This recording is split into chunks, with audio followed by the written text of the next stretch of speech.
But first, to the most important issue in Australia this week and potentially the most crucial global concern we are facing internationally as we head into 2021, the terrifying aggressiveness of the Chinese government.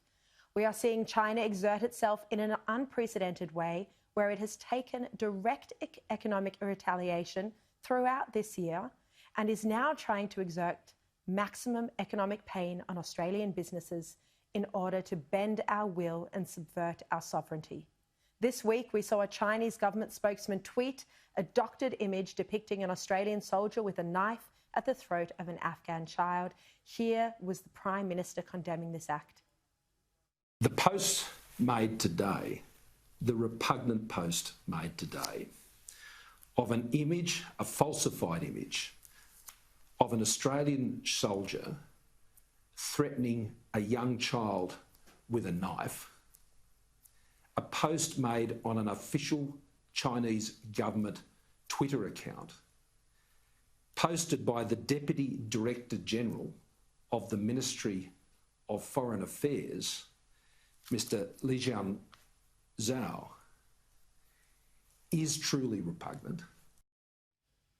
And while opposition leader Anthony Albanese supported Morrison on this issue, he did take a swipe at the government over the deteriorating relationship with China. Seems to have presided over a complete breakdown of relationships. The fact that ministers can't pick up the phone to each other is I find that extraordinary. When I was a minister, Chinese ministers visited Australia, and I visited there. Yes. In our national interest about promoting Australian jobs. It's a point Senator Penny Wong reiterated on the ABC today. The relationship is obviously in a very difficult and challenging place. Going forward, I think we should assume that a more assertive, at times more aggressive China is here to stay. We will continue to see the sorts of behaviours we've discussed. I would make the point, this hasn't happened overnight, David. I mean, President Xi has been in power since 2013. We have seen, the world has seen, China become much more assertive, at times much more aggressive in prosecuting its interests. Yet over the same period of time under this government, elected also in 2013, we've seen Australia become more and more economically dependent on China. In fact, we are the country that is most economically dependent on China. This ongoing retaliation from China is in return for Australia trying to protect ourselves from Beijing's foreign interference and espionage. It's in return for our call for an inquiry into the origins of COVID-19, supported globally, and in return for our very values, the freedom of speech enjoyed by our think tanks and media. And my first guest tonight is one of Australia's best and most realistic thinkers on this topic. And he's also been the target of Chinese anger. His think tank was listed in the 14 grievances issued by the embassy just last week. Before I bring him in, here's why he is so good on China. Making the point about how flat-footed we've been, how slow to realise the Chinese threat. He says that after Beijing decided to annex and militarise the South China Sea in the 2 years that followed that in 2014, so between 2014 and 2016, exactly the time it took Australia to produce a defence white paper, China created 3 air bases and put enough missiles and aircraft in the region to be able to shut down air and sea traffic any time it pleased. He says that our intelligence agencies were too focused on combating terrorism. They took the eye off the ball. And too many businesses, universities and state governments were fixated on making Chinese money without knowing or caring about the military and strategic picture, the greater picture that we are now. The problem is now upon us, and we face the prospect of conflict with China moving into the next decade. Joining me now is former Deputy Defence Secretary Peter Jennings, who's now the Executive Director of ASPI, the Australian Strategic Policy Institute. Peter, thanks for joining me. Thank you, Sharri. Now, you've revealed just this weekend in the Weekend Australian that the US Navy plans to set up a mobile at sea command known as the First Fleet, focused on the Southeast Asia region and the Indian Ocean. Would this give us here in Australia some additional security, some more protection, given that any nation looking to do us harm would have to factor the US presence into its calculations? Yes, Sharri, I think it could potentially be really valuable for Australia, and frankly, it's long overdue. The Americans have been pondering through the Obama administration and also the Trump administration how best to organise their military affairs to deal with the challenge that China presents. If America does go through with this idea of creating, or in fact recreating, the first fleet, it's going to need a number of places that it can operate from in the Indo-Pacific region. Singapore is one that's mentioned, but I think Australia can also play that role, both out of our naval base near Fremantle, HMAS Stirling, and also the Port of Darwin. Really, these are the two most consequential naval facilities that Australia has, looking north and looking west. They are obvious places for an American First Fleet to locate a number of major ships at. And I just hope now, Sharri, that our government takes the opportunity of saying to an incoming Biden administration, this is a good idea, we support it, and what's more, we'd like to help you in organising your affairs to get those ships into this part of the world as quickly as possible. And how desperately, how urgently do you think we need this additional protection? You know, let's just take a look at the bigger picture here. You know, we've been talking about the rise of China, you know, for a couple of decades now, but really this year we have seen the extent to which China is prepared to, you know, exert its authority, you know, cause economic pain to Australian businesses, put pressure on the government. You know, this is an important trading ally for both nations. What is your concern? You know, how worried are you about the prospect of an actual military conflict?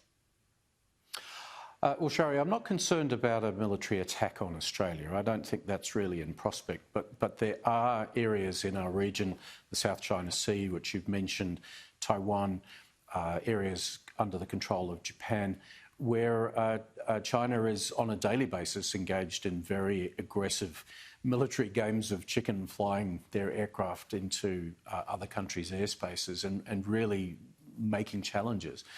I think a larger American presence here would give China pause to reflect on this, and it would also give the countries of Southeast Asia more confidence that the United States and Australia and the democracies have their back, that they don't simply have to accede to China because it's close and powerful. So there's a number of factors why I think that American naval presence would be really important, not necessarily just about defending Australia, but giving more confidence to the region. Because I think, you know, we're more than likely to see China continue down this track for some years to come. And the more we allow them to get away with this type of aggression, the more threatening they will be. In some ways, China's conduct is at odds with its goal of being recognised and accepted in a leadership position by the international community. You know, it has instead been condemned over the past week by virtually every serious global player. What do you make of this inconsistency in Beijing's approach? I think what China did with that image was a spectacular miscalculation against a context of a year's worth of miscalculation of how China thinks it should behave in the world. It's one thing to stoke the nationalism of the Chinese people, but I think where Beijing completely misreads the situation is to imagine that this is actually winning at friends' hearts and minds throughout the world. It's having very much the opposite effect. So I've seen it said that somehow Scott Morrison fell into a trap by responding in the way that he did. I don't for a second accept that. I think Morrison said exactly what he needed to, that the Australian population needed to hear.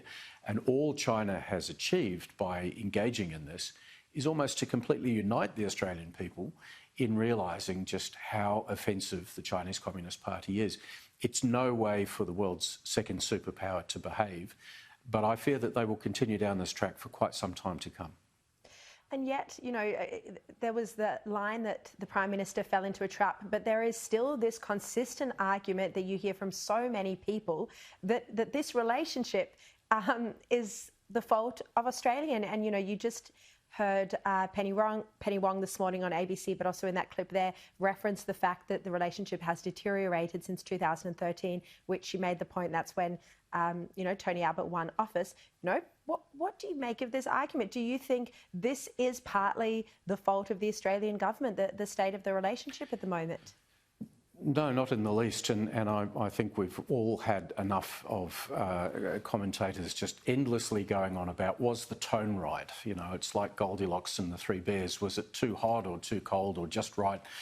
It really doesn't matter. What's happening here is China's own behaviour. You referred to that 14-point grievance list, Sharri, and I guess the point to make about that is on all of those things that China listed as being reasons for why it was angry with Australia: keeping Chinese companies out of 5G, modernising our anti-espionage legislation, having think tanks, my goodness, that are prepared to actually publicly say the truth, having a free and open media. Australia cannot compromise on any of those things and keep our sovereignty at the same time. Sovereignty and self-respect, I might add.